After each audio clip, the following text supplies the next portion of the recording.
એમ્બ્યુલન્સના ધંધામાં રોકાણના નામે વધુ એક તબીબ જોડે છેતરપિંડીની ઘટના સામે આવી. અગાઉ ₹5.81 કરોડની છેતરપિંડી કેસમાં ધરપકડ કરવામાં આવી હતી.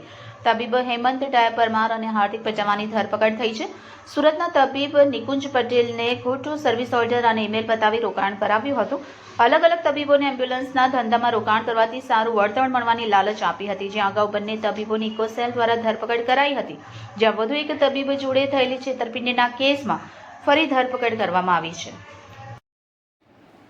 બે તબીબોની ધરપકડ કરવામાં આવી છે.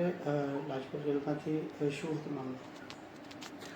ડૉક્ટર નિકુંજ પટેલ કે જે આ ગુનાના ફરિયાદી છે, તેઓની ફરિયાદમાં જણાવ્યા મુજબ આરોપીઓ પોતે સનશાઇન એમ્બ્યુલન્સ સર્વિસના નામથી વ્યવસાય શરૂ કરવા માટે ફરિયાદીને જણાવેલ અને એમાં ઇન્વેસ્ટમેન્ટ કરો તો તમને ભવિષ્યમાં સારું વળતર મળશે એ રીતના વિશ્વાસમાં લઈ અને તેઓ પાસેથી નાણાં પડાવી અને વિશ્વાસઘાત કરી અને ગુનો આચરેલો છે. એમાં આરોપી તરીકે હેમંત પરમાર અને હાર્દિક પટવા આ ગુનામાં પણ સામેલ છે. આ બંને આરોપીઓ વિરુદ્ધમાં અગાઉ પણ આ જ રીતે અન્ય ડૉક્ટર મિત્રો પાસેથી વિશ્વાસ કેળવી અને નાણાં પડાવી ઉચ્ચાપત કર્યા અંગેની પણ ફરિયાદ દાખલ થયેલ છે.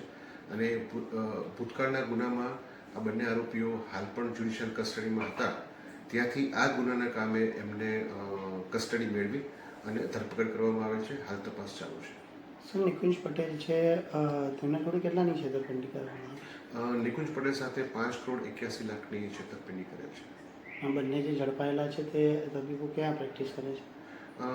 જે ઝડપાયેલા છે એ પૈકી હાર્દિક પટવા એ પોતે ડૉક્ટર તરીકે સ્વિમેરમાં પોતે ફરજ બજાવતા હતા અને હેમંત પરમાર છે એ પોતે એક ખાનગી વ્યક્તિ છે અને એમ્બ્યુલન્સના વ્યવસાય સાથે એ સંકળાયેલો છે. ઓકે.